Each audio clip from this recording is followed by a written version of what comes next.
Polisi menetapkan dua tersangka baru dalam kasus buka blokir situs judi online yang melibatkan pegawai Kementerian Komunikasi dan Digital atau Komdiji ini menjadi ironi ketika lembaga yang seharusnya memberantas judi online justru malah menyalahgunakan wewenangnya. Komdigi ikut terlibat dalam praktek judi online. Judi online Komdiji judi online Komdigi. Judi online Komdiji. Judi online Kementerian Komunikasi dan juga Digital. Judi online Komdiji. Bosen nih. Bel, main yuk. Bentar dulu, ini juga lagi main. Bel, lu main apaan sih? Judol ya? Enak aja, ini main selis pak. Emang judol, emang gue oknum pegawai Komdiji apa? Tuh, kenapa sih yang pegawai Komdiji tuh? Gimana sih? Ceritain dong. Menang. Lu Sil ya nih menang nih gue. Jadi lo mau tahu Sel, kenapa? Sini gue kasih tahu.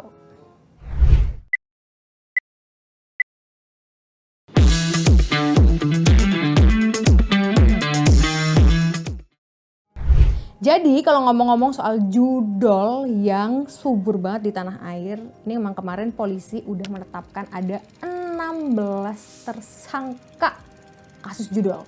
Jadi 16 ini, 12 diantaranya itu adalah pegawai dari Komdiji. Kalau 4-nya adalah warga sipil. Nah ini sangat disayangkan banget karena seharusnya pegawai Komdiji ini tugasnya adalah ngeblokir situs-situs judi online. Tapi dia malah menggunakan penyelewengan wewenang. Jadi yang harusnya diblokir, ini malah dipelihara, dibina. Jadi kayak biar nggak terblokir nih situs judi online-nya. Makanya sama mereka itu diprotek banget gitu. Nah kenapa mereka bisa melakukan kayak gitu? Karena ternyata memang ada keuntungan yang bisa diraup sama mereka kalau mereka memelihara situs judi online itu. Coba deh lo bayangin, kalau misalnya satu situs judi online aja itu bisa menguntungkan 8,5 juta rupiah. Lo bayangin 1.000 situs judi online itu jadi berapa? 8,5 miliar. Banyak banget kan? Ya itu kenapa mereka mau memelihara karena memang nilainya fantastis banget. Gila, pantesan aja ya judi online gak ada habisnya. Tapi yang udah ditemuin polisi itu sebenarnya apa aja sih, Bel? Jadi sebenarnya polisi di tanggal 1 November 2024 ini udah melakukan penggerebekan di salah satu ruko di kawasan Bekasi. Jadi ternyata ada satu kantor yang itu digunakan untuk kantor satelit judi online. Nah, para penyidik ini udah melakukan penggeledahan di ruko tersebut dengan menghadirkan tersangka saat penggeledahan untuk dimintai keterangan. Jadi mereka tuh jadi saksi pertama gitu untuk dimintai keterangan untuk membuka kotak Pandora atau membuka kasus ini gitu. Nah, tersangka ini yang dimintai keterangan sama polisi ngaku kalau misalnya mereka itu sehari kerjanya 10 jam. Dari jam 8 pagi sampai jam 8 malam. Capek juga ya. Lo tau nggak? Kalau ternyata untuk operator ini tersangka itu masing-masing bisa digaji 5 juta per bulan. Adil nggak sih? Nah Sel, Mutia Hafiz itu pernah bilang kalau pada saat setelah Prabowo dilantik gitu ya, itu ada sekitar 187.000 situs judi online yang udah ditutup. Padahal kalau kita lihat ya, ini kan ketangkep setelah Mutia Hafiz jadi menteri gitu ya. Pada saat menterinya belum ganti atau masih ada di pemerintahan yang lalu, di mana pada saat itu menterinya adalah Budi Ari, ini nggak kedengeran nih ada pegawai Komdiji yang ikut terlibat dalam judi online. Tetapi pada saat masa transisi dan ganti menteri, tiba-tiba langsung kejeduk semuanya. Nggak semuanya sih, 12 orang. Terus sikap pemerintah tuh gimana sih, Bel? Setelah ketahuan ada pegawai Komdiji yang ketahuan memelihara judi online ini. Nah, kalau kemarin gue liputan, Mutia tuh sempat ngomong kalau emang dia berniat untuk melakukan bersih-bersih internal. Artinya dia tuh pengen banget pegawai-pegawai Komdiji ini benar-benar bersih, gak ada yang terlibat judol. Makanya kalau udah terlanjur terlibat judol dan juga udah mulai ditangkap sama polisi, ya akhirnya Mutia Hafiz sebagai Menteri Komunikasi dan Digital menyerahkan semuanya ke polisi. Bahkan dia juga bilang kalau misalnya polisi butuh pemeriksaan soal gedung-gedung di Komdiji harus diperiksa. Itu juga Mutia udah bilang kalau udah disterilisasi. Jadi nggak ada yang boleh menggunakan satu ruangan di mana itu tuh terindikasi ada terlibatan karena si tersangka ini sempat bekerja di ruangan itu. Jadi sekarang tuh udah disterilisasi buat polisi bisa memeriksa lebih lanjut. Itu kalau dari Mutia Hafiz. Nah, kalau dari Budi Ari nih, kita ngomong Budi Ari lagi karena dia adalah mantan Menteri Komunikasi dan Digital ya. Dia tuh pernah komentar soal gimana sih Pak, ini kok ada pegawai Komdiji yang kena gitu. Padahal kan kalau kita lihat pada zamannya Bapak nggak ada yang kena gitu. Terus dia cuma jawab gini, sekarang saya fokus koperasi dan urus rakyat. Iya sih, karena Bapak sekarang udah jadi Menteri Koperasi ya. Cuman kan maksudnya ya gimana gitu loh. Karena judi online ini kan gak cuman sekarang, tapi tuh dari kemarin-kemarin, di tahun kemarin ini udah ada. Dan efeknya udah kita lihat sendiri, merugikan banyak hal dan efeknya juga jadi domino.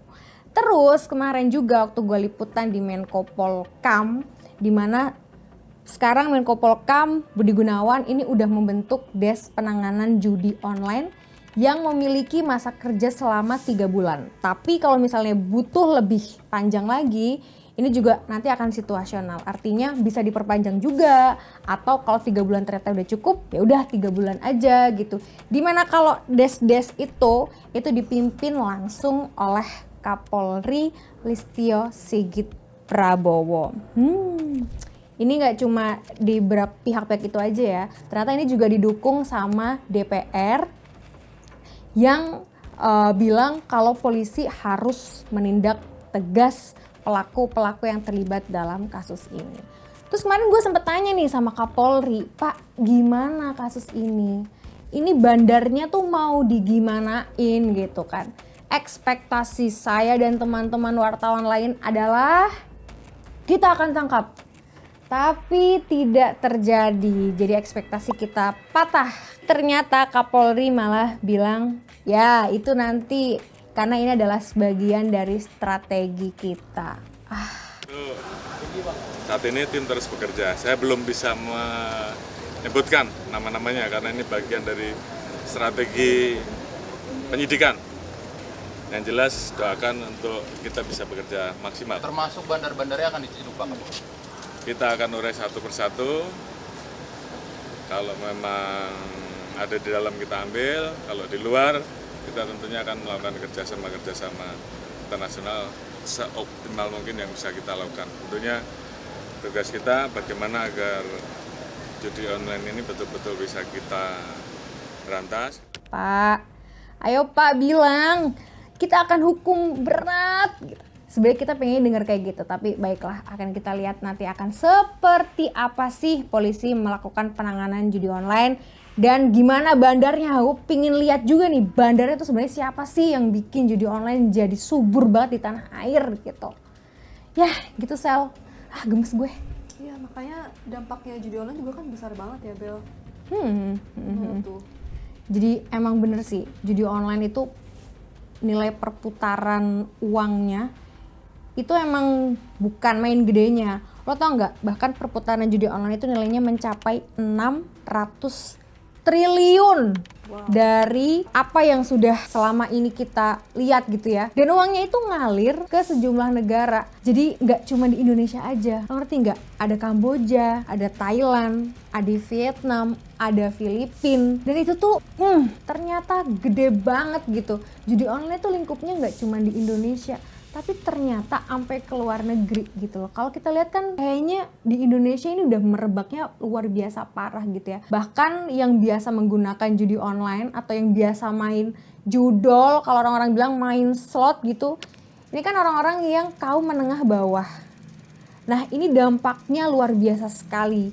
Jadi kayak ada yang melakukan hutang piutang kepada temannya, ada yang pinjaman online gak bisa bayar, lalu akhirnya mereka melakukan gitu. Itu kan sangat merugikan gitu ya. Ternyata hal-hal seperti ini mengincarnya itu memang di kaum menengah ke bawah, yang itu akan menjadi trauma setiap keluarga yang mengalami. Nah, dampak lainnya juga ada, Sel. Jadi sebenarnya masyarakat yang menggunakan atau main judi online ini bisa berujung ke kriminalitas. Apapun akan dia lakukan, karena judi online ini kalau gue denger dari salah satu orang yang pernah main judi online gitu ya, dia tuh adiktif banget. Jadi apa-apa itu akan dia lakukan biar dia tuh bisa main judi gitu. Minjem temen ke uang, salah. Minjem uang ke temen, gak dibalikin. Minjem uang lagi ke siapa dengan alasan yang beda-beda. Mamanya sakit lah, bayar uang operasi adeknya, atau apapun yang akhirnya mereka membohongi teman sendiri dan akhirnya itu berujung ke sesuatu yang tidak kita inginkan, yaitu pertemanan rusak, relationship rusak, semuanya rusak, bangkrut, rugi, utang banyak, meledak, akhirnya dia tidak mampu dan gak kuat. Nah, Sel, lihat deh, data dari diagram ini menunjukkan kalau berdasarkan dari data di sini jumlah transaksi dari judi online itu benar-benar udah ngerugiin negara banget. Negara tuh rugi seutuhnya. Kenapa? Karena beberapa anggaran prioritas di tahun 2024 kalau misalnya kita bicara untuk pendidikan ini sebesar 134 triliun. Nah, untuk infrastruktur ini 45 triliun. Terus untuk belanja kesehatan ini 31 triliun. Tahanan pangan ini 11 triliun. Nah, kalau dikumulasiin total pengeluaran prioritas negara tahun 2024 itu 221 triliun. Nah, ironisnya jumlah kerugian negara akibat judi online ternyata bisa menutup beberapa pengeluaran prioritas negara tahun 2024. Why? Karena jumlahnya kerugian negara 600 triliun. Lo bayangin, 600 triliun banyak banget. Wow, banyak banget sih angkanya. Banget. Kalau kayak gini, gimana dong Bel? Udah parah banget sih soal judi online ini. Ya emang kalau judi online ini kalau kita lihat emang gak ada habisnya. Padahal kalau kita lihat juga sebenarnya pemberantasan ini atau penutupan situs judi online ini kan udah dimulai dari lama banget ya, bahkan dari pemerintahan sebelumnya gitu. Tapi ternyata emang kayak nggak ada habisnya gitu. Tapi kita punya harapan yang besar sama Polri. Semoga Polri ini benar-benar bisa menyelesaikan judi online ini dari hulu ke hilir, menangkap bandarnya dan ngehukum bandarnya sesuai dengan apa yang harus mereka terima gitu ya. Dan judi online ini juga jadi masalah yang serius banget, ingat serius banget. Karena sekali lagi dia menimbulkan masalah atau kerugian yang cukup besar. Tidak hanya bagi pemerintah saja, tapi setiap individu yang memiliki keluarga dan juga memiliki orang-orang yang ternyata main judi online, ini juga memiliki kerugian yang luar biasa. Secara mental, lahir batin, ini rugi karena judi online. Ironis, memang ironis. Ya, jadi gara-gara judi online ini pokoknya kita berharap semuanya sembuh gitu ya. Dan ingat banget kalau presiden kita, Presiden Prabowo Subianto ini juga sangat tegas dengan korupsi, dengan hal-hal yang pastinya bisa merugikan warganya atau masyarakatnya. Tentu kita dukung, semuanya dukung. Polri juga harus memberantas ini dengan sangat tegas, jelas, dan transparan. Jadi masyarakat juga harus tahu, masyarakat bisa tahu kalau emang judi online ini bisa diberantas. Oh, itu bisa jadi oase di tengah gurun ya. Kalau kayak gini, aku juga mau lah dengar kita sudah tidak ada judi online. Hidup. Ya, enggak sih. Judi online ini bisa hilang lah ya. Karena udah nggak bagus banget. Bener. Udah deh, daripada nih hati-hati main game tapi malah judi online lo ya. Mendingan kita lari aja ke GBK gimana? Nah, olahraga nggak sih? itu udah bagus tuh. Bisa menyembuhkan mental illness ya nggak sih? Ayo Sehat, kita kan? cus.